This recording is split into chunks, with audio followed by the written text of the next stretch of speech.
My name is Lynn Wells. Welcome to the 14th Annual Star Tides Capability Demonstration, and welcome to the Puerto Rico Way Ahead track.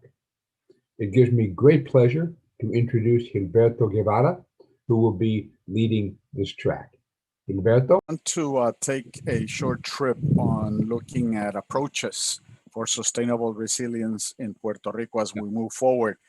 So part of the panel, and Tito will be the first speaker, will address the past, the current, I don't want to say present, because it's very dynamic, the current state of affairs as well as the future.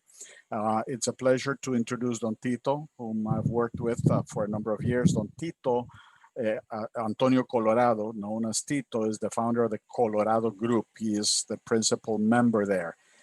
He has an unparalleled record of more than 4 decades of experience, expertise, and achievements. He has promoted economic development of Puerto Rico and the Caribbean islands.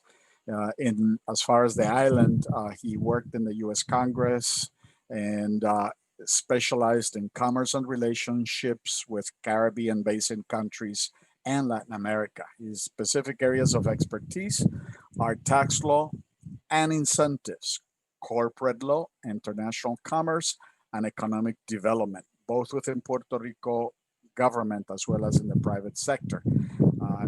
His work spans numerous industries, including manufacturing, tourism, education sectors, among others. He's currently heading a team of former secretaries of the Department of Economic Development and Commerce, and you will listen to his presentation following. Ready, Don Linton.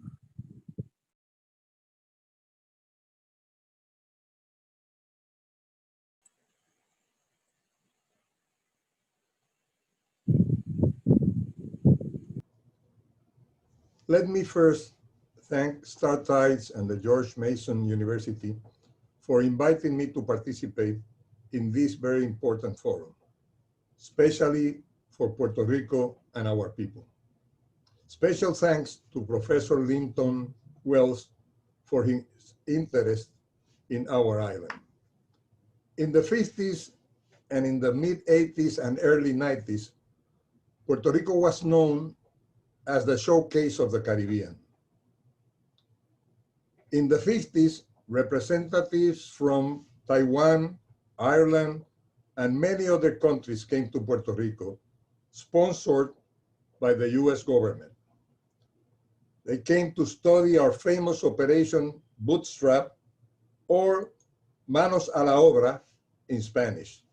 Ours was one of the first economic development programs based on tax benefits in the whole world during the past century. The Puerto Rico Industrial Development Company, established in 1948, and the Economic Development Administration, established in 1953, together were known as Fomento. They became a first-class organization dedicated to attract and assist outside and local investors to establish and develop manufacturing operations on the island. In the mid-80s to the mid-90s, during our important participation in the Caribbean Basin Initiative, in addition to Central America and the Caribbean, other countries, including Singapore, visited Puerto Rico frequently to study and learn from our economic development program. The Puerto Rico Caribbean Development Program was created in 1985 as part of the Caribbean Basin Initiative under Presidents Reagan and Bush, and ended in 1995 with the elimination of Section 936. This program was one of the most successful programs in the development of the Caribbean, and Puerto Rico promoted up to December 1995, 185 projects with an investment in the Caribbean and Central American countries of more than $3 billion and the creation of more than 37,000 jobs. in the countries of the Caribbean and Central America. Among other countries, Ireland, Taiwan, Singapore are examples of those who, starting from what they saw and learned in Puerto Rico, established highly successful economic development programs. In 1995, Puerto Rico reached the number of 167,000 direct manufacturing jobs, our highest number ever. That same year, the Congress of the United States eliminated Section 936 of the Internal Revenue Code.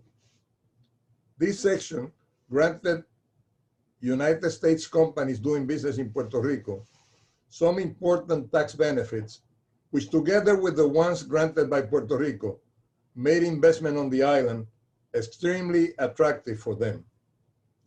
In the early 90s, Puerto Rico had more than 12 banks and more than $15 billion in deposits from 936 companies in our banks. Now, after the elimination of Section 936, we're down to less than 80,000 manufacturing jobs and only 3 banks. Since the loss of Section 936, Puerto Rico has not created an integrated economic development plan to substitute what we had before.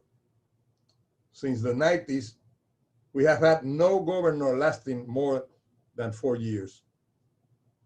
This has not helped our stability, nor our international image. When you ask about the effects of the elimination of Section 936, the fact that all the governments since then have borrowed billions and billions of dollars to balance the island's budgets, the result is our present economic situation. Puerto Rico holds one of the lowest labor participation rates in the world, less than 40%. We produce thousands of university graduates in engineering and many other important areas who are forced to seek employment on the US mainland due to the lack of opportunities on the island. Today, Puerto Rico is in bankruptcy and clearly needs to put its house in order. We've done it before, and I'm sure that we can do it again. We need to reverse the present reality and change our path towards one of credibility, continuity, efficiency, resiliency, productivity, and fiscal responsibility. We have the human resources required to do the job. But at the same time, we should realize that we must study and learn from the experiences of the rest of the world. As a matter of fact, we can learn a lot from those that learned from us years ago. Recently, we have been hurt considerably by the forces of nature. The worst hurricane in 100 years, the worst earthquakes in 100 years, and the worst pandemic in 100 years. All of them for us in less than 4 years.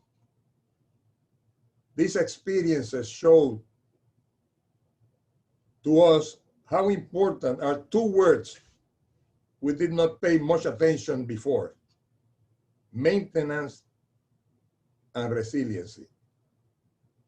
It is clear, with respect to our physical infrastructure, that both maintenance and resiliency are of the utmost importance. Housing, buildings, roads and bridges, utilities, and on many other things should not be constructed nor permitted to be constructed unless we can assure that they will be resilient against hurricanes, earthquakes, floods, and fire. At the same time, we should try to assure ourselves, especially in relation to public infrastructure, that we have the resources required for its maintenance and upkeep. Our engineers and architects should become the best in these areas of professional knowledge.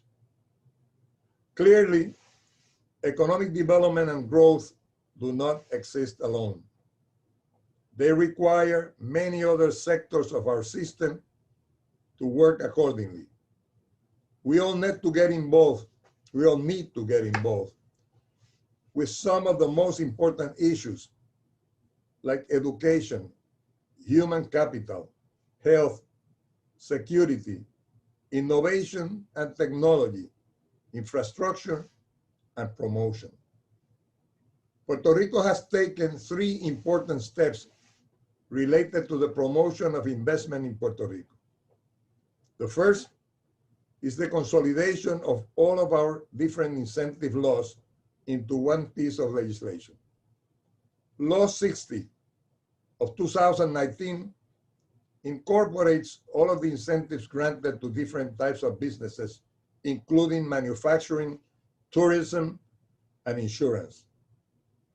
The second is the creation of Invest Puerto Rico, a corporation to promote and attract investment to Puerto Rico of manufacturing and services enterprises. And the third is the creation of Puerto Rico's DMO, Discover Puerto Rico, to attract visitors to Puerto Rico from the United States and the rest of the world. These 3 important steps taken recently by Puerto Rico have been made at a moment where circumstances do not permit us to analyze their effectiveness fairly. I believe the purpose of the 3 actions taken by the present government is good, and I would keep it if they were up to me. But we need to study them carefully and make whatever changes are necessary. At the same time, we need to emphasize that promotion is an essential issue. We need a good incentive program, but without good marketing tools, it would be meaningless. You may have the best offering in the world, but the right people must know about it and understand how it would benefit them. The US administration, due to the current pandemic experience, feels the need to bring back to the United States manufacturing operations to increase its pharmaceutical capacity and reduce the dependency on foreign suppliers. Several bills are pending in Congress, which could create incentives for manufacturers to come back to Puerto Rico. This presents a unique opportunity for Puerto Rico to expand on the island's well-established pharmaceutical and medical devices industries. We must put all of our efforts behind this opportunity. Recently, we have put together a group of former secretaries of economic development and former executive directors of the Puerto Rico Industrial Development Company, who collectively over the past 5 decades have been responsible for the island's efforts to bring meaningful employment opportunities for our people. The group has been meeting and communicating with representatives of both the private and public sector in Puerto Rico and the mainland. We will continue to meet with both sectors and on issues related to the economy of Puerto Rico and its interaction with that of the United States. Our main objective is to contribute to Puerto Rico's economic development with our experience of many years in this area. Our members belong to both principal parties in Puerto Rico and to both parties on the mainland. Our opinions are and will be by consensus in a bipartisan way. At this time, it is important that all Puerto Rico joins forces and creates an economic development plan that takes into account the needs of our people. Education, health, employment, security, and government efficiency are on top of that list. I know we can do it again. Manos a la obra. Thanks to all. Speech. We were all concerned with you, Linton. Are you okay? First Fine. of all, before we move on. Okay, Fine, thank you. great. Excellent. We're moving on. The relevant piece of information and the relevant knowledge that Senator Batia is going to share with us. As I said, we were going to review some of the past, and you've heard the history of what's happened so far in economic development with all of the activities that Don Tito Colorado, from his position as former secretary of the Department of Economic Development and Commerce, promoted, and when he was representative, he was our representative before Congress. Now you will hear the current state of affairs from Honorable Eduardo Batia. Senator Batia is an attorney and a politician in Puerto Rico. He was the former 15th president of our Senate and the former executive director of the Puerto Rico Federal Affairs Administration office in Washington, D.C. He ran for election as candidate as governor from the Popular Democratic Party, but regrettably lost in the primary to Carlos Delgado Altieri, who's now the candidate for the Popular Democratic Party. Eduardo has been known for all of his ombudsmanship on clean energy. So we'll get to hear a lot of the history on how the current bill came to exist, as well as some of the activities regarding the sustainable efforts on the energy resiliency that Puerto Rico needs to look forward to. Senator Batia, the microphone is yours.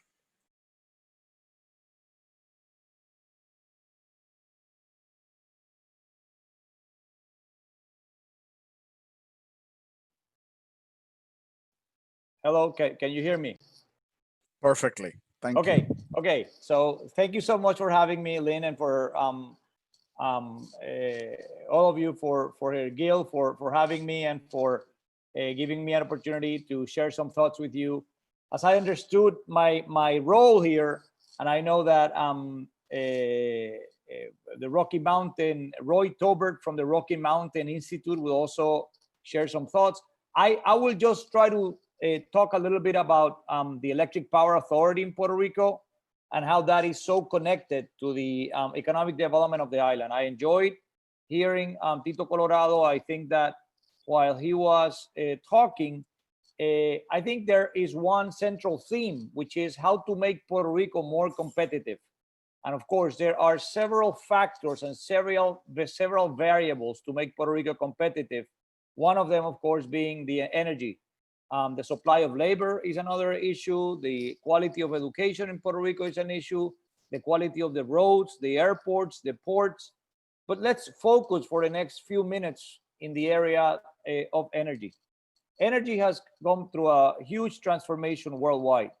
And the question to me and to others back in 2013 was, where was Puerto Rico located? Where was Puerto Rico situated in terms of the energy revolution that was taking place throughout the world?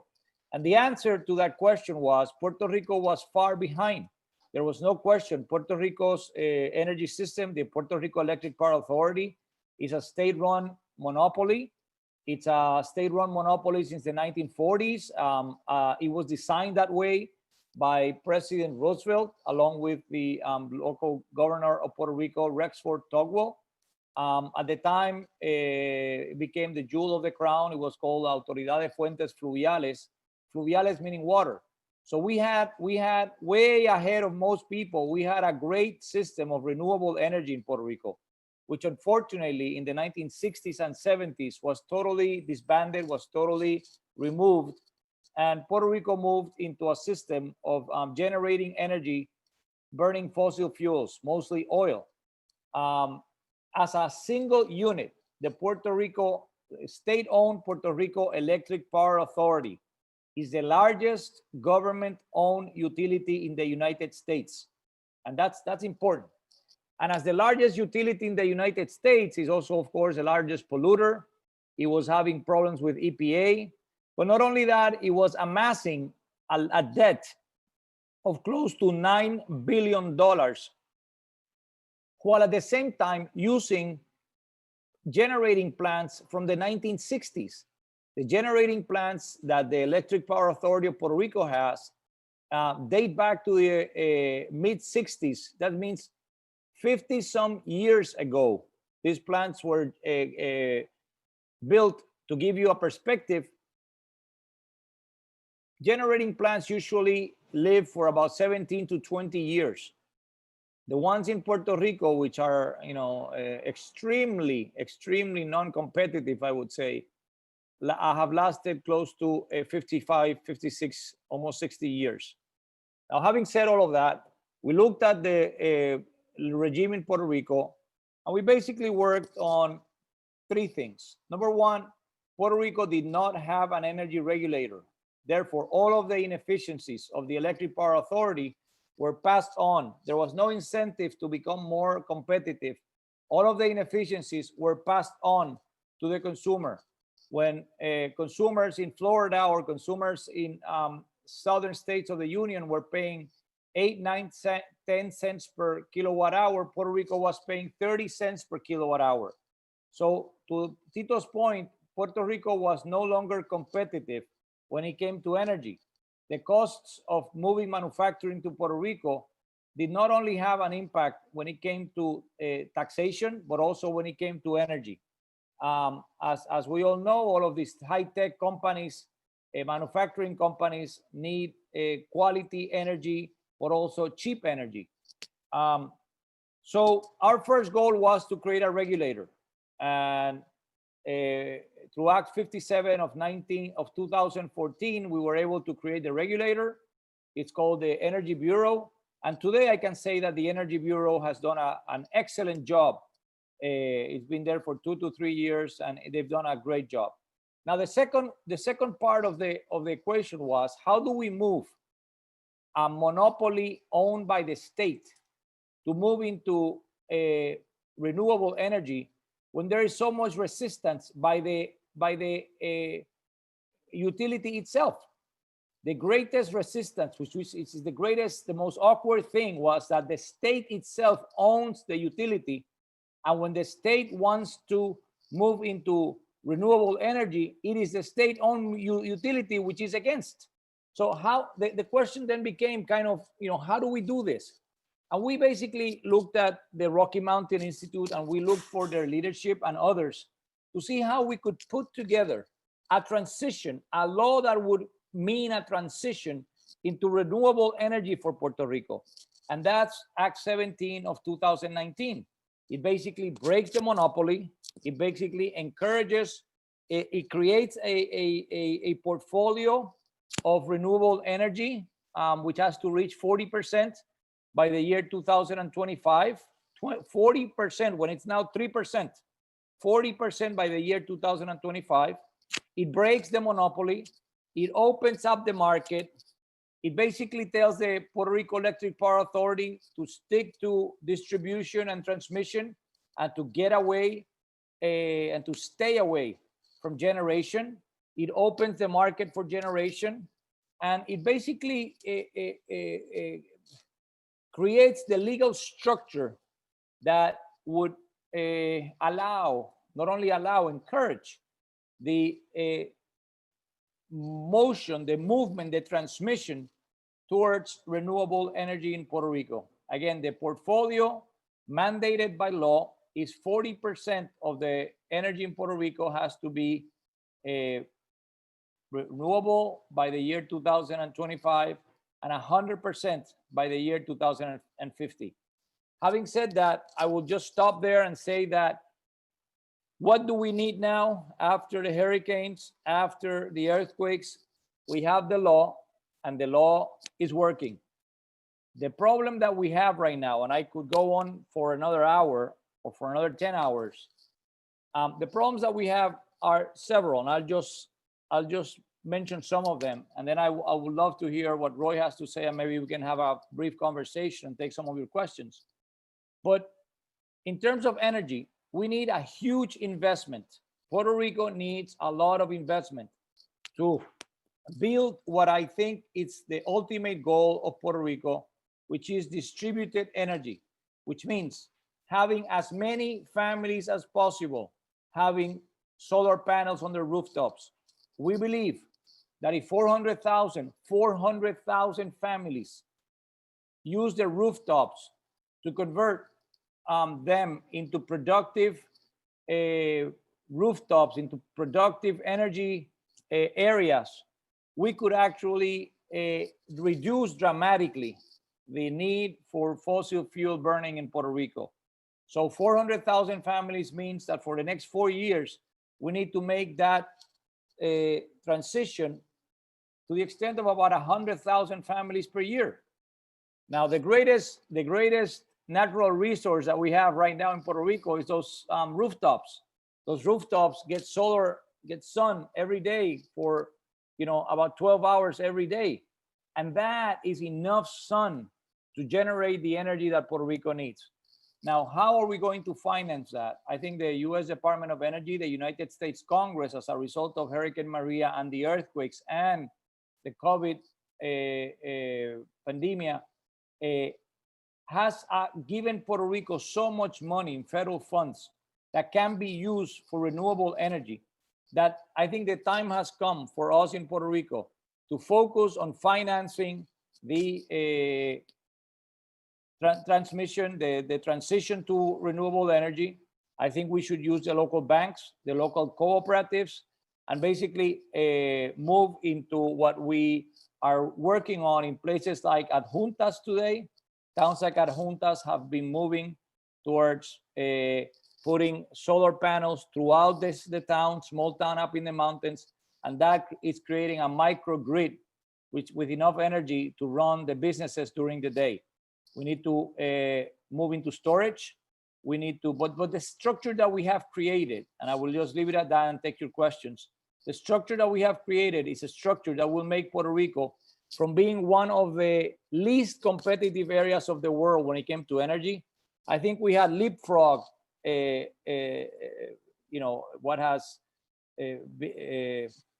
have leapfrogged in terms of our competitiveness, and Puerto Rico today has one of the most competitive renewable energy laws in the United States. So let me just leave it at that, and I would love to hear what Roy has to say, and then we'll take questions and whenever you're ready for it. Thank you. Thank you, Senator Bhatia. Just as a reminder, and I've been using the chat for our participants, to please post the questions on the chat. As Senator Bhatia indicated, we will address those questions at the end of everybody's presentation. So now I move on to the future of some of these realities that we have to put in place.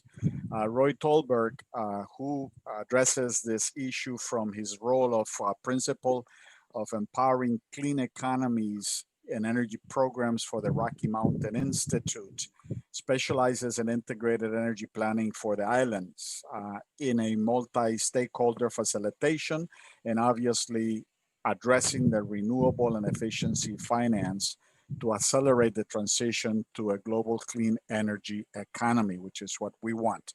Roy also leads the Rocky Mountain Institute's work in Puerto Rico, as well as the long-term system planning with RMI's many island partners. Roy leads the RMI growing activities in Southeast Asia.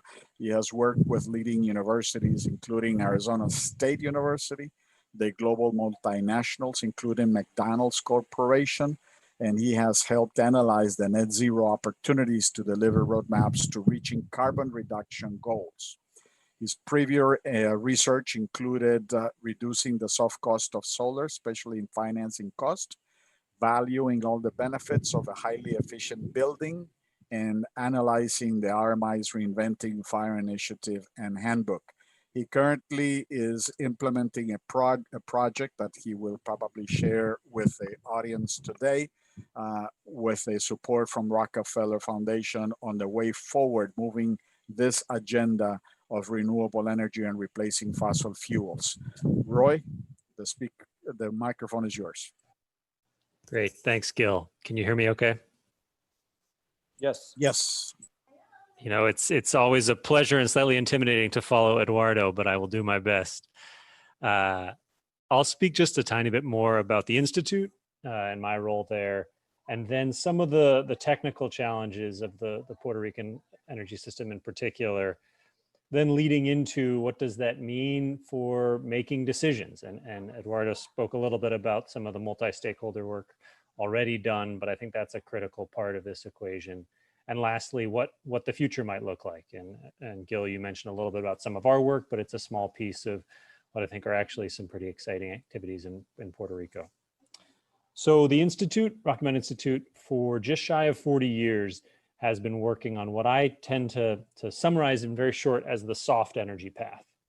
The traditional hard energy path is you build new coal plants or nuclear reactors or high voltage transmission or 10-lane highways. So for all the ways that we move energy and move people, you'd say, what's the big hard way of solving that problem? And our founder, Amory Lovins, had a seminal paper that kicked off really all of our work, which said, no, actually there's a soft energy path. And that instead of saying, what's the billion-dollar answer, says, how do we empower individuals and communities and the people? And that looks a lot more like, as Senator Bhatia said, rooftop solar panels or energy efficiency in our homes or bike lanes and multimodal solutions for transportation.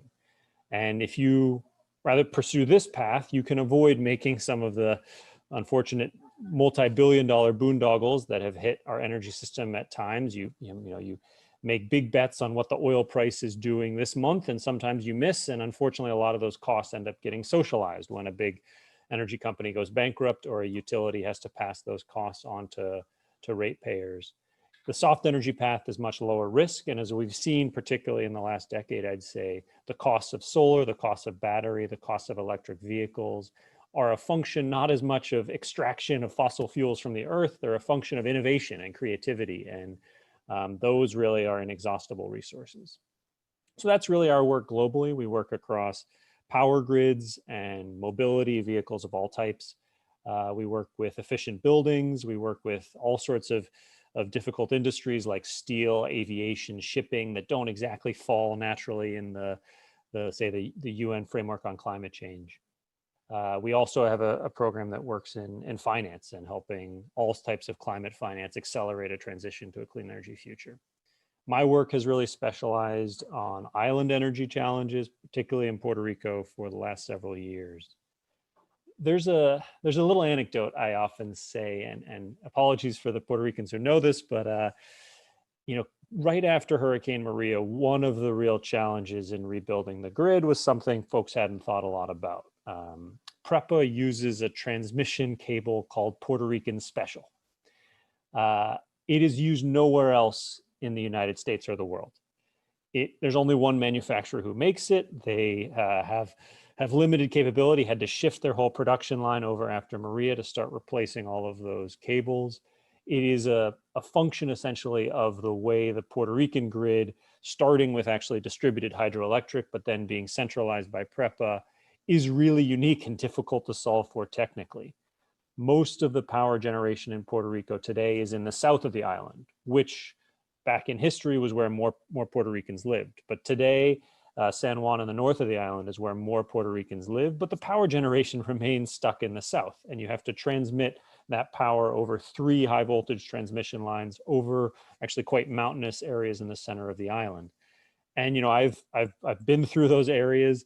Most of those lines actually aren't right next to a road. And so when there's, a tree falls into one of those lines, it's not as simple as driving a truck up. You actually have to use helicopters often and get into more difficult to access areas to repair that line. And the major problem I'd say today, this is something we see FEMA and others hoping to deal with, is if any part of the high voltage transmission system in Puerto Rico goes down, the whole grid goes down. There isn't the ability to say, oh, we've just lost the south or we've just lost the west. No, you've lost the whole grid.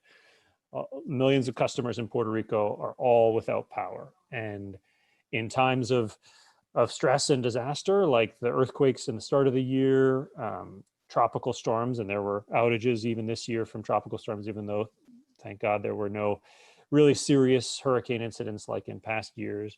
And then COVID, where power and Wi-Fi and the ability for public health to stay active is so critical, right? It's a life and death matter when those power services go down.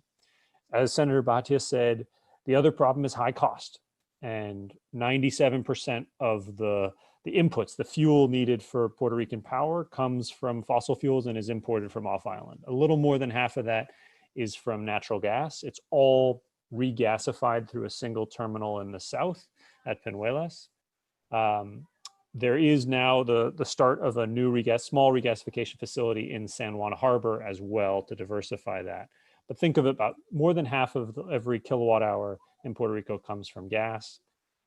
There's also about 25% from coal. And then depending on the month and the peak demand, diesel and actually heavy fuel oil, one of the dirtiest sources around, provides the remainder. And a lot of that actually is clustered in the north, about 750 megawatts of diesel and heavy fuel oil in some very old generators that are owned and operated by PREPA happens in the north. So the 3% is a little bit of wind power and solar power that is far more spread across the island and is growing often on customer rooftops. But there's huge potential, even if a fraction of the cost results from Hawaii, for example, were realized for Puerto Rico. There's huge potential to make the system more renewable. Maybe I'll speak a little. I'm happy, if questions come up in the chat, happy to get into any more of those in detail. But the stakeholder complexity, I think, far more than the technical challenges, is what holds back the improvement of the grid. I hope everyone will have an understanding of the financial situation of the island, the fiscal oversight board, and the difficulty in making budgets and facing austerity. This applies also to the Power Authority, but the Power Authority has had political appointees for a long time that make good governance and effective budgeting far more difficult. And so I think Senator Bhatia talked certainly about the privatization and the breaking of the monopoly. That's going to be critical. But what you would hope for is clarity, essentially, and who's going to make the decision on where the next transmission line goes. Right now, I'd say in Puerto Rico, anybody who tells you they have clarity on that sort of decision doesn't know what they're talking about, because it's a mix of PREPA and FEMA and other decision makers in Washington and Fortaleza and the FOMB, right? There's a big mix of stakeholders who make these sorts of decisions. And it's, every decision has a different subgrouping of stakeholders.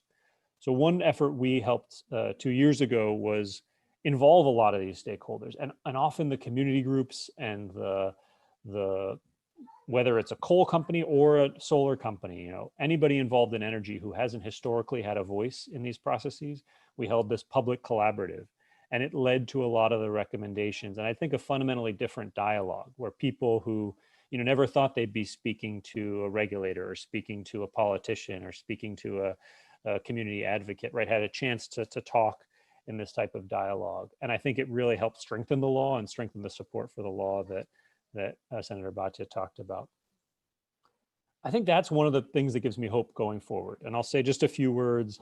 Rocky Mountain Institute, along with several other nonprofits, Gil and his other role with the Science Trust, supported by Resilient Power Puerto Rico and Fundación Comunitaria, are working with the support of Rockefeller Foundation to bring clean energy microgrids designed for resilience, designed for the times when the grid is down, to all types of communities, particularly low and middle income communities outside, say, the metro area of San Juan in particular.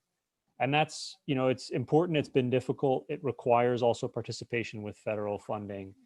It is, again, an instance where multiple stakeholders have to come together, and nobody sees the problem or the solution in the same way. So having those dialogues is so critical. It's harder now, we've been doing a lot over Zoom. It would have been much more easier when we could go there and all sit over, a coffee at Gusto's or something that makes things a lot more comfortable.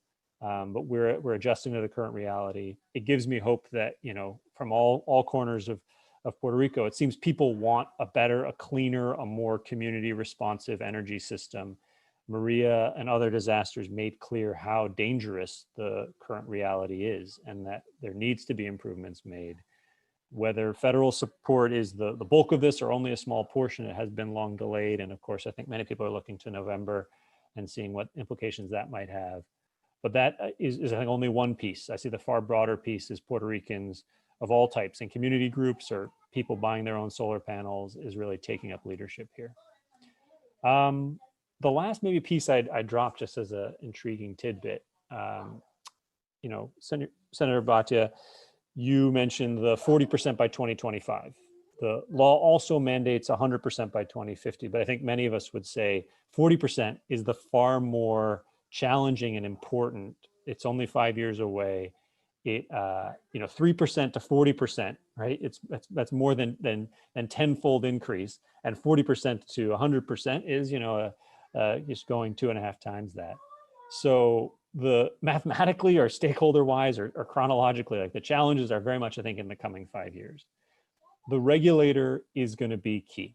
And the Puerto Rico Energy Bureau, PREB, has overseen a long-term planning process called Integrated Resource Plan, approved it in August after much contentious debate, and then mandated PREPA and soon to be their private concessionaire LUMA to have a specific plan for procuring large amounts of solar and storage to start meeting those mandates. And PREPA has complied with that. They have some questions now still for the FOMB, but there's a plan emerging for really gigawatts of renewable power to be part of the equation, and soon. And I think what gives me real hope is whether it's Mexico or Chile or Argentina or Hawaii or Jamaica, when you really tender and you say, here's a procurement process to the market. What are the best businesses? How cheap can you give me solar and storage? Is the results are really amazing. And I think in Puerto Rico, that's going to be a mix of big utility scale and, you know, Sunrun has talked about this. They can procure 1,000 rooftops, and that's in itself a virtual power plant comprised of lots of distributed solutions. But it's all enabled by these procurements, essentially asking the market, can you deliver me cheaper power? And that's exactly in the near term. It's going to require a lot of oversight to make sure it moves smoothly and isn't distorted in any way, but it certainly gives me some positive signs for the near future. Roy, thank you. Really a comprehensive view of the work that RMI takes on worldwide. We wanted to cut across the energy sector into more of the folks who are responsible for all of the construction and the building. How do we translate a lot of this desire and focus on the future of energy resiliency in real physical structure changes? So that's why we've invited Emilio Zavala. Emilio, an engineer by trade. He's an active participant of the BEOC, the Business Emergency Operations Center. He was the past president of the Constructors Association, and in 2008 started his own company, EC Group and Endeavor Construction Group, dedicated to engineering and construction services. He provides a wide scope of services on projects such as the Humacao Fine Arts Center, Pier 6 in San Juan, Port of Las Americas, and Paseo Real Marina in Aguadilla, among others. He has been involved in initiatives to also dehydrate fuel-grade ethanol and establish an anaerobic digestion plant to produce gas. So in many ways, he's had his hands in the energy business. In 2010, he was named as a member of the PR Building Code Adoption Committee, representing the PR Builders Association. And he has already obtained the designation as the authorized professional with OGP, the permitting agency in Puerto Rico, to issue certain permits as per Act 161 of 2009. Without further ado, and Emilio has a breadth of information regarding all of the engineering professions and then the construction professions, we will leave the mic now open for Emilio. Emilio, welcome.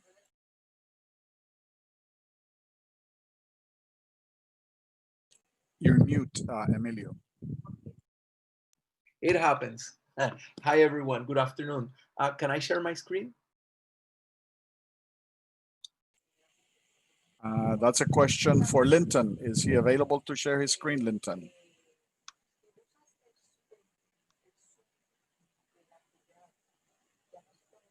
we're using the George Mason Yeah, I will University enable him to share. Okay. Okay, Okay, just so a minute.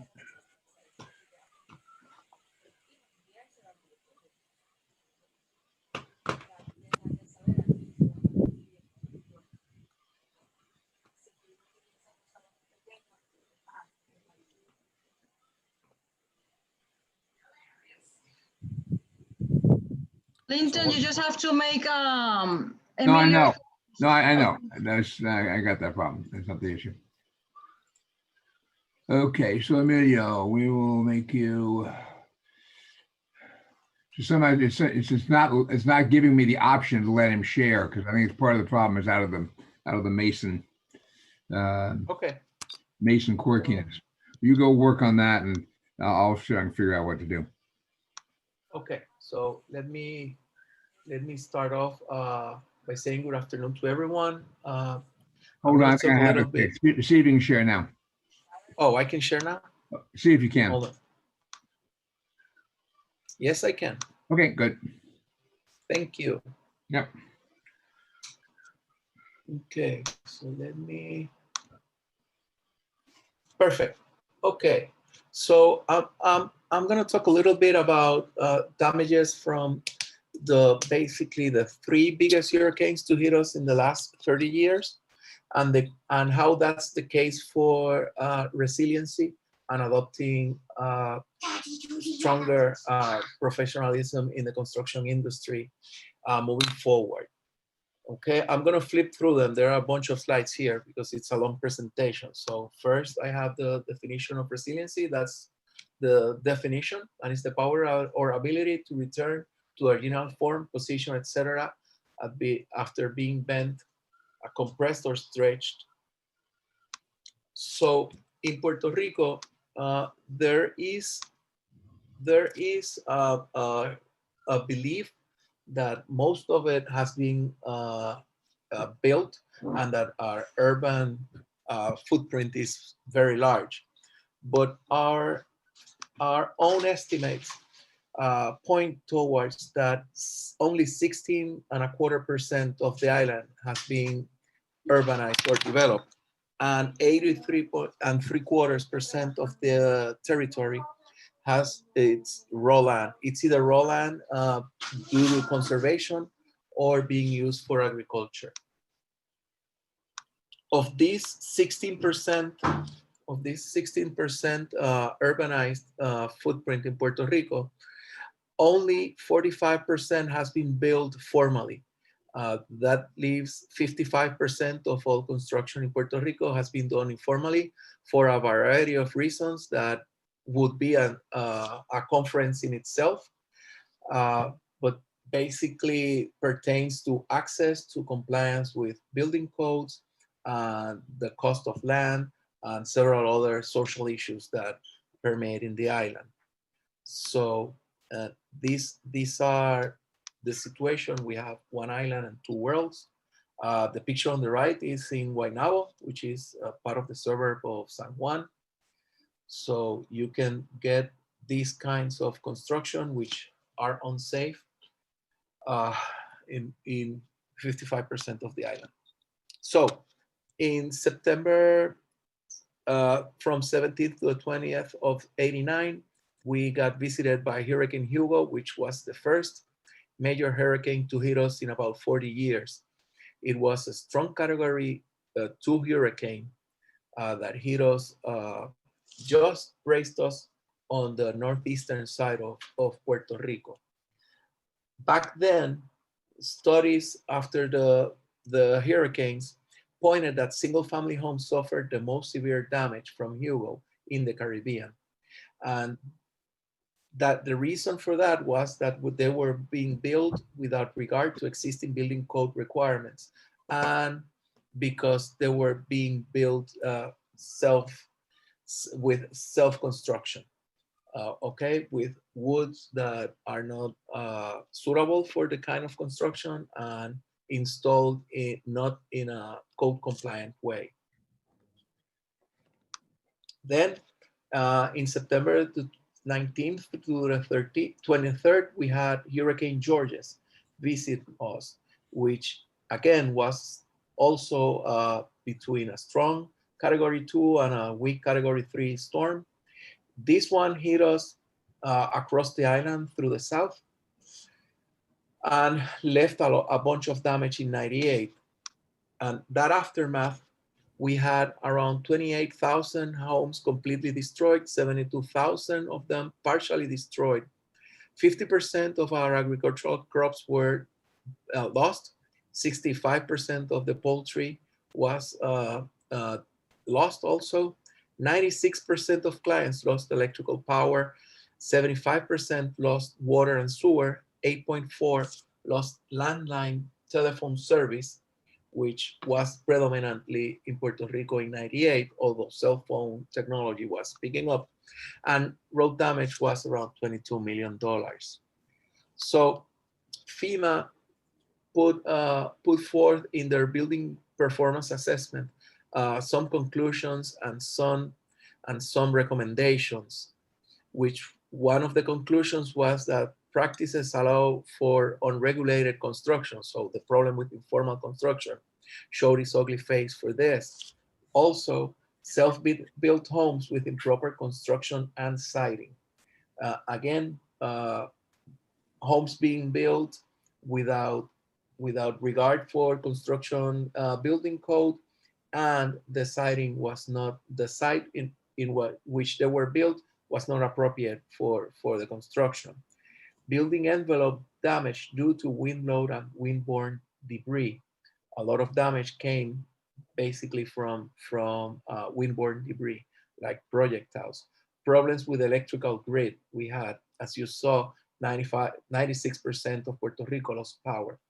So the recommendations after Hurricane Georges was to adopt a new building code. Basically, the recommendation was to do away with locally written building codes and adopt building code model books that were being published in that era. We did that, and we transitioned from the Puerto Rico Planning Regulation number 7 to the UBC of 97. This was by the end of 99. New buildings permitted should be built and inspected to meet regulatory requirements. And upgraded electrical power. And this I found very interesting because the text on the book said, on the report said that the electrical grid should be upgraded so that when the next natural disaster hit, the grid could be restored quickly and essential services could be maintained, which we know happened again 3 years ago. Retrofit of existing buildings to comply with the new code and special precautions in areas with known hazards. Now, in September 19th through the 21st of 2017, Hurricane Maria hit Puerto Rico. And as you can see, it came from the southeast inland and went sort of the northwest coast of Puerto Rico. Hurricane Maria was a strong, almost Category 5 hurricane. It was a strong Category 4. And it wasn't a Category 5 because just before it came ashore, it had an eye replacement, which made it larger, but then a little bit weaker. So the damages on that, we can see here, this is a early estimate that was done in 2017, beginning of 18, which you can see the damages by sector of the infrastructure here in Puerto Rico. You have the impact of Georges, and you would have the 2 bounds of Maria here. And as you can see, the proportion is almost identical. You have almost 90% of the damages done to the housing sector, only 3 times the amount of damage in 20 years. But basically the damage profile is mostly the same. Actually, if you read both reports from FEMA, the one published in 99 and the one published at the end of 2018, you can see that the recommendations are very similar because the damages were very similar also. The aftermath of Maria, 35,000 homes completely destroyed, which is a little more than what Georges destroyed in Puerto Rico in 98.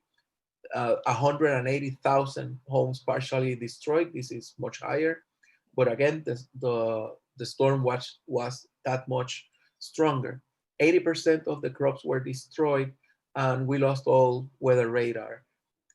Also, no surprise here, 100% of clients lost power, 95% lost water and sewer service. This was mainly due because of the dependence of PRASA, which is the Water and Sewer Authority, on electricity generated by PREPA or supplied by PREPA. 95% of clients lost cell phone service, mainly again because of its heavy dependence on PREPA. And 85% of clients lost landline telecom. And the difference between the 65% from Georges and the 85% from Maria on landline is fairly easy to explain, and it's because of fiber optics, which depend heavily on an electrical power supply, which depends heavily on PREPA. So if we go on the percentage of homes built in Puerto Rico, you'll see that by 1980, 2/3 of all of the homes that are in the stock he already built today were already built. So that gives you the age of the housing structures in Puerto Rico. By 1999, which is when we changed to the UBC building code, 82% of all of the homes that are already built today in Puerto Rico already were built. By 2017, which was when Maria hit, about 99.5% of the homes that are built today were already built. So that gives you between only 6,400 units built by the code that was adopted in 2012. And of interest for the damage profile was that 98% of all of the homes which FEMA inspected and showed that they were built, they obtained a building permit to construct their homes, sustained little or no damage, regardless of the year of construction. So as you can see, the main driver of surviving a natural disaster as a hurricane was complying with the building code more so than the year of construction. And that's easy to explain also. In Puerto Rico, the most abundant building material that people use is concrete. So when you build out of concrete and masonry, you're building more of a resistance to earthquakes than to hurricanes. So that gives us an initial assessment that informal construction suffered unproportionally an amount disproportionately more than formally constructed structures or homes. Also of interest was that in fiscal year 2011 through 2013, the federal government spent around $138 billion in taxpayer dollars to respond to natural disasters. Now, this is a five-fold increase in the number of $1 billion disaster that the federal government spent from 1980 to 2012. And as you probably must have guessed, the disasters of 2017 easily surpassed the amounts that the federal government have allocated from 2011 to 2013 or from 1980 to 2012. So it is important for us to have resiliency approach when planning and building infrastructure and housing moving forward. So the time to implement lessons learned is now. Here you can see sort of a snapshot of the federal dollars that have been allocated for Puerto Rico. And you can see the FEMA Public Assistance Program, which takes care of the infrastructure in Puerto Rico, and from where around $10 billion for the electrical grid come from, it's around $48 billion, or 58% of all of the monies allocated or allocated for Puerto Rico. Next, it's the CDBGDR program, which is $19.9 billion, which a significant percent of those are going for the local cost share on the FEMA PA dollars. And then you have individual assistance, which was around 3.2. The Army Corps of Engineers has allocated $2.5 billion. That's mainly for flood control projects around the island, although $2 billion of those $2.5 billion have been obligated for just 2 projects, which is the Puerto Nuevo flood control project in San Juan, which got $1.5 billion allocated, and Rio de la Plata in Dorado flood control project, which had $500 million, and private insurance and other sources of funding. So it is important for us to take advantage of these significant federal resources that have been allocated for Puerto Rico to really remediate infrastructure here and build it using resiliency strategies to make it more resistant to natural disasters. Of importance, access to safe housing.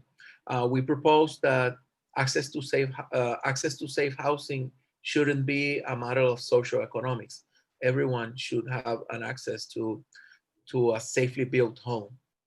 Upgrade electrical system. We got the monies for that, and I think Roy and Eduardo talked significantly about this.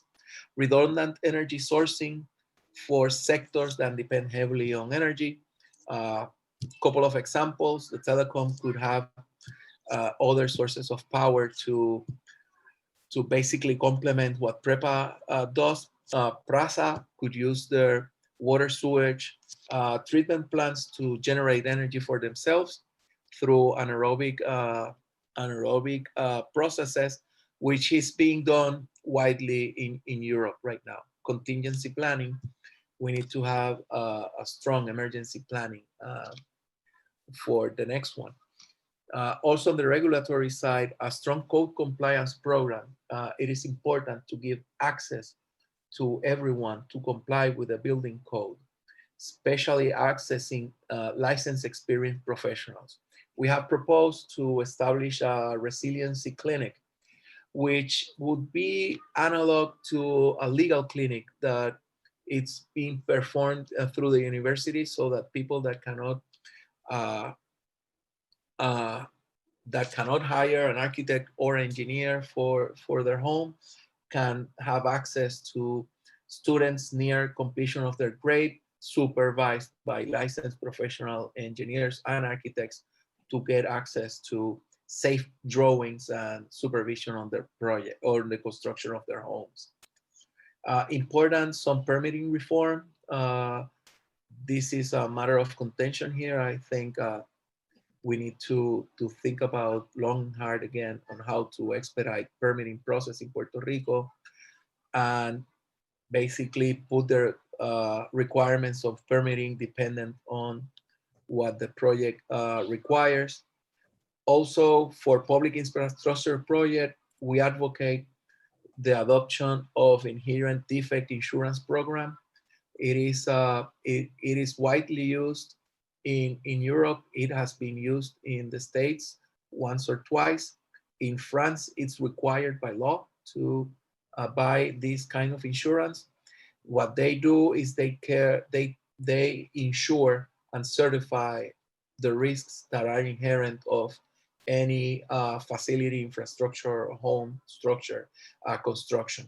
And finally, also we need to learn from Canada has used this. Peru recently is being used. It's a corruption prevention process that it's based on the ISO 37001, which is administrative controls to avoid any corruption practices. Also, but last but not least, we need to take care of our workforce. I think that yes, we have a lot of people who study college and get their bachelor's or even graduate degrees in university, but we also need to think about skills.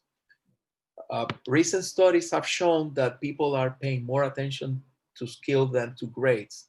And that is mainly because of the higher cost of university education.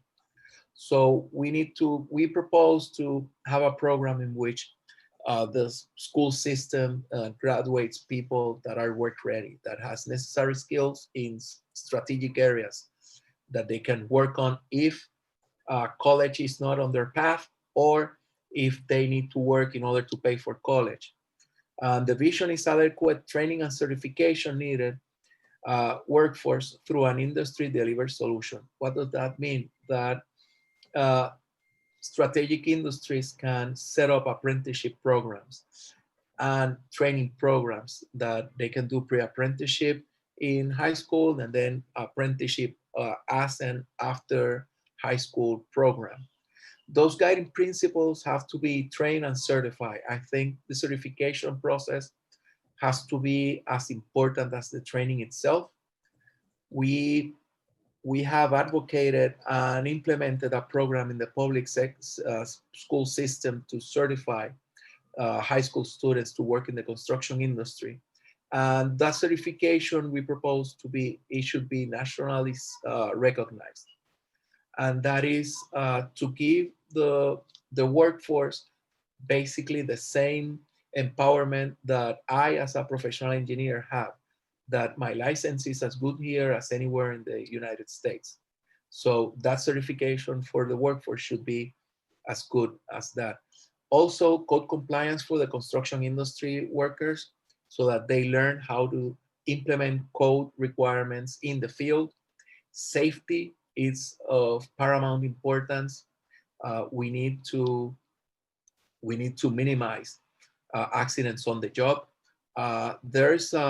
And trades needed by industry.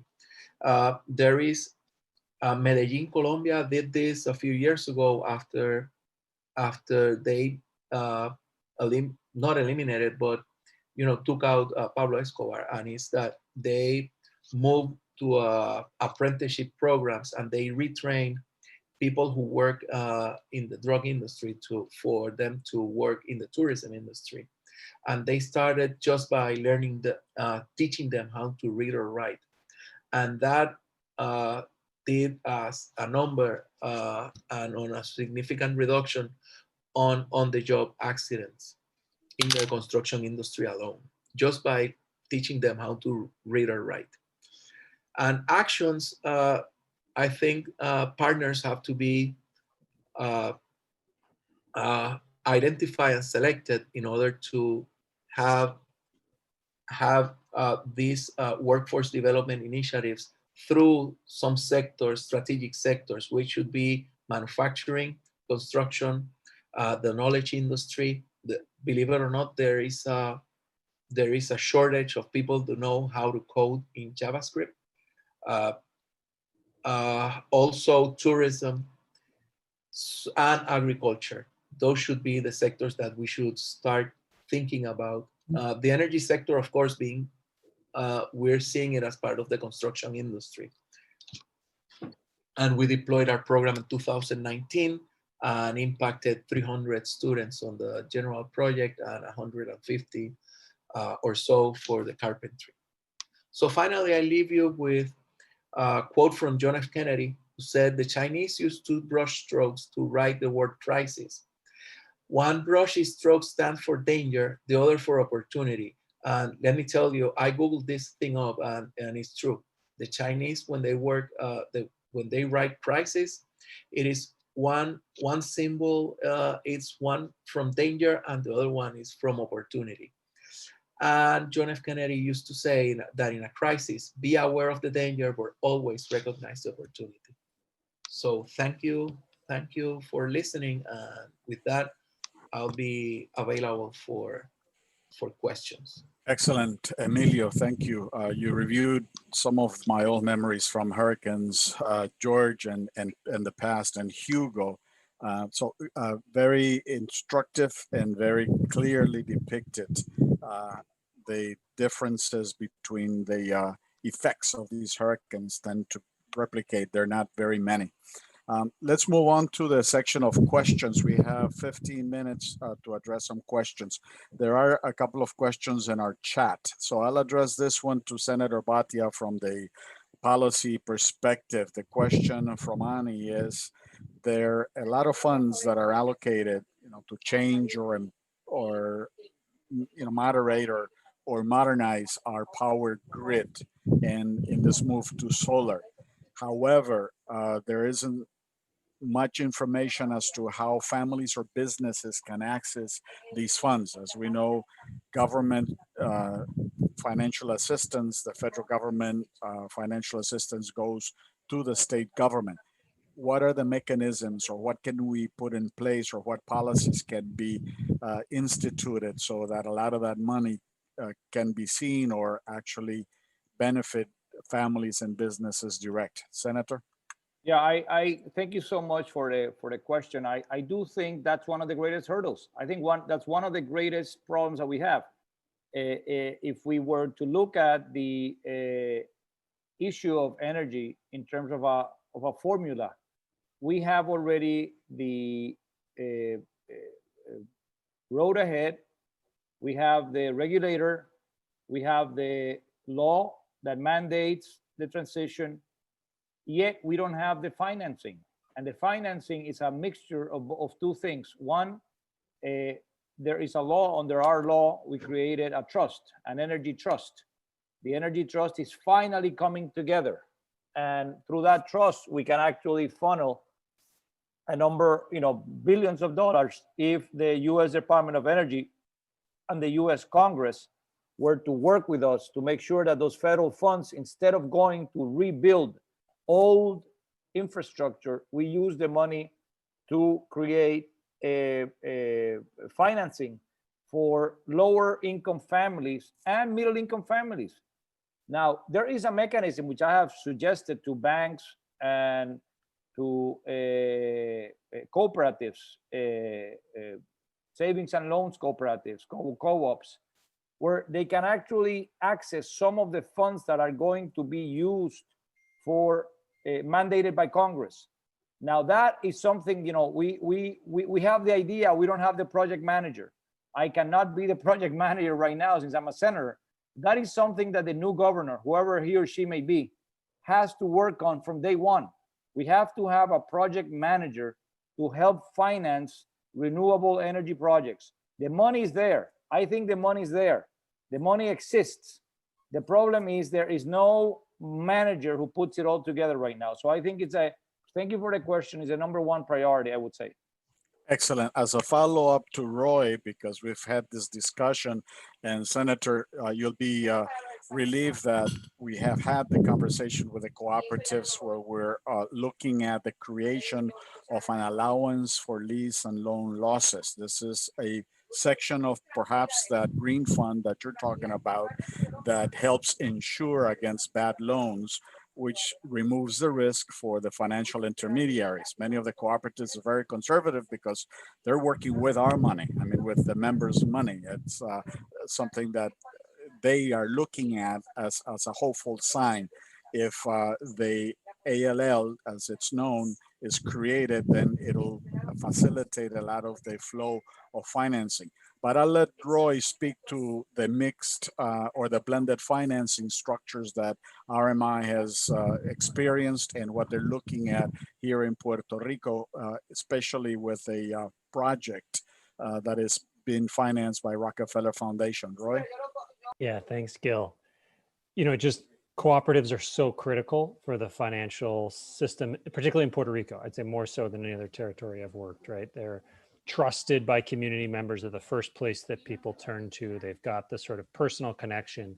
And to me, everything we've said about renewable energy has those same categories, right? It's best if it's done locally. It's best if it's done by trusted folks, right? It needs to be done well. It needs to work for 20 years or more, right? And that, I think, is best when you're using your local trusted institutions. So cooperatives, to me, are at the top of the list for a whole bunch of reasons for how should all sorts of money be brought into the system.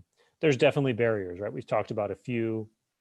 There's a lot, you know, part of the problem here that Emilio talked about is, you know, you've got so much unofficial housing, and that makes it more difficult to have credit scores and to track registry and to establish, you know, who the title and legal organization. That makes things more difficult. But again, I think cooperatives are going to be well placed to help guide people through that.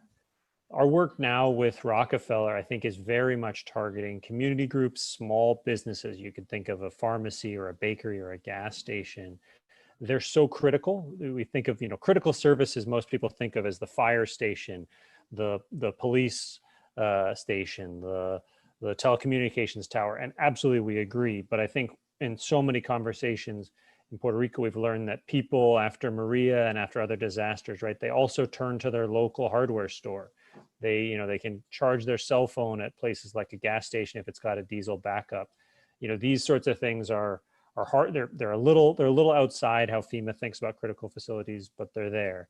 And so financing, rather than only grants, and, you know, the federal government is, you know, FEMA support is, you know, think of a 90-10 support for someone's house who's been destroyed in an officially declared disaster.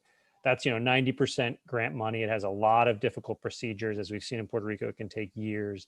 That's really powerful. But, you know, a small business, they're not going to be able to access money like that in the same way, right? So they need some of their own support. And with Rockefeller, we're looking at a mix of loan, which would be through the cooperative bank, and grant to bring the total cost down. As Gil, you know well, this is going to work so much better if there's standard forms, right? If all the cooperatives are using the same forms. And so a renewable energy company, right, who's going to bid on these projects is like, that's great. Whether I do it in Mayagüez or in San Juan or Orocovis, right, it's all going to be really similar legal structuring. That's going to make things powerful. You've also got problems today in Puerto Rico. The supply chains are not really well organized. Someone might get, you know, a container full of lithium ion batteries, which are really important. Then they got to find a place to store them, and they're selling them over the course of a year, right? If the supply chains were more coordinated and you could do bulk purchasing, these costs would come down. And then lastly, Gil, you know, we think a lot about what are the actual risks of, you know, your solar systems can get damaged, they can fail, they can be stolen, they can get destroyed in a earthquake or hurricane. All these things are real risks that you want to have insurance and warranties to protect against. I think banks who don't, and cooperative banks in particular, don't have a lot of experience, think about all those plus the category of customer risk, right? Is this business gonna fail? Are they gonna stop paying back this loan? And those all get compounded together. So these are still viewed as pretty risky investments, when I think in reality, in a grid like Puerto Rico's, which needs these more renewable systems to come online, these should be we need to design the system so that they're very low risk. They're part of the momentum, and they're very low risk. And so having some sort of allowance for losses is one of those mechanisms. And we're looking at a few others with Rockefeller and other supporters of how do we make it so that, you know, getting these loans is very simple and standard and low risk, and therefore the rates will reflect that. Excellent, thank you. Just as a quick follow-on in the issue of risk, I know there have been a number of models that have been promoted, but we will take a look at the inherent defect insurance that Emilio mentioned. That's an interesting concept. I had not heard of that before. So perhaps, Emilio, you can spend just 2 minutes or a couple of minutes explaining what that is about. And I have a follow-up question regarding some of the considerations or some of the problems in getting the process of regulatory more under control. So let's start with the inherent defect insurance, if you can address that. And from Maria Lacomte, she says, I represent a community-based nonprofit trying to set up resilient community centers. There are 3 already in Ponce and in San Juan. They're considering distributing that energy to residents in disadvantaged communities, but they have been stumped and they have been challenged by the process on the permitting and I guess the regulatory process. So if you can address those 2 questions, Emilio. Yes, thank you for both. The first one regarding the inherent defect insurance. In Puerto Rico, you get bonds. You bond the guarantees or the defects during the construction phase of a project. And that leads to a lot of litigation at the end of the day when problems arise or a significant defect shows up or significant damage due to any error or omission during the design phase or any defect during the construction. So the inherent defect insurance shifts the risk from a bond, which basically it's really the risk is still on the contractor, on the professional side, to an insurance company. And what they do is they establish a QA process on top of whatever regulatory measures are in place.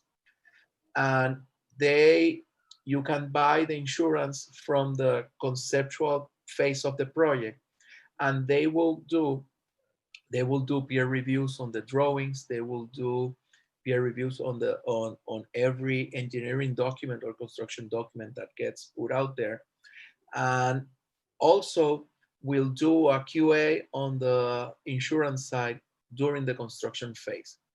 And at the end of the project, all risks are certified and the insurance company issues the insurance policy. For example, there was a settlement issue on a parking building right in front of Minillas and besides the museum, the art museum here in San Juan. And instead of having to litigate or find the contractor and bring him to fix anything or the owner pay for it, the insurance takes care of that inherent insurance. And it's for defects that are on the 10-year window, which the civil code here in Puerto Rico requires. Thank you. That's clear. Now, on the issue of permitting and all of the regulatory process that people have to go through to get a lot of these energy projects started. The problem with the permitting process in Puerto Rico is that they treat the simple project as establishing a cafeteria in an already built place, the same as building an electrical power plant in the middle of El Yunque, to be blunt. So the process needs to set forth requirements depending on how complex or simple the initiative is. For example, maybe the example was for community, let me see if I get this right, community resilient community centers. Probably this could be established by a categorical exclusion or a register building permit with all the requirements that it's needed. And so forth, depending on the complexity on the project. But I think that there's an overhaul that it's needed for the regulation. We need to slash duplicities in the process. There are several permits that you need to go to different agencies for the same thing. So if we can take care of all of that, we could really expedite the permitting process. We have advocated to all of the candidates to really have like an advisory board that will implement first to study all of the duplicities that are out there. I know that many studies have been done, but I think we need something that is tied up on a commitment from Fortaleza and directly, and that the governor heads up this place, because it's one of the biggest obstacles that we have for economic development here in Puerto Rico. And that doesn't mean that, like some people would say, that it's at a cost on natural resources conservation, on taking care of. I think, again, what we are looking for is to have an expedited decision-making process. If it's a place that at the end of the day, the area is too sensitive to have the project, just say no already at the beginning so that the investor can move elsewhere. Thank you, Emilio. I want to thank the panelists, Senator Batia, Roy, as well as you, Emilio, for the dedication and all of the valuable information you shared with us. We'll be keeping in a schedule, so I will turn this panel over to Linton for any final and close remarks. There are a couple of unanswered questions that are still in our chat. We'll try to address those questions offline. So Linton, back to you. Gilberto, this was an absolutely wonderful panel. Thank you so much. I learned a lot just listening to it, and I'm sure our audience did also. We look forward to tomorrow's session, which will be in the same time with Juan Figueroa, and we'll continue with focus on Puerto Rico. So all the best to everyone, and thank you for the participants, and look forward to continuing.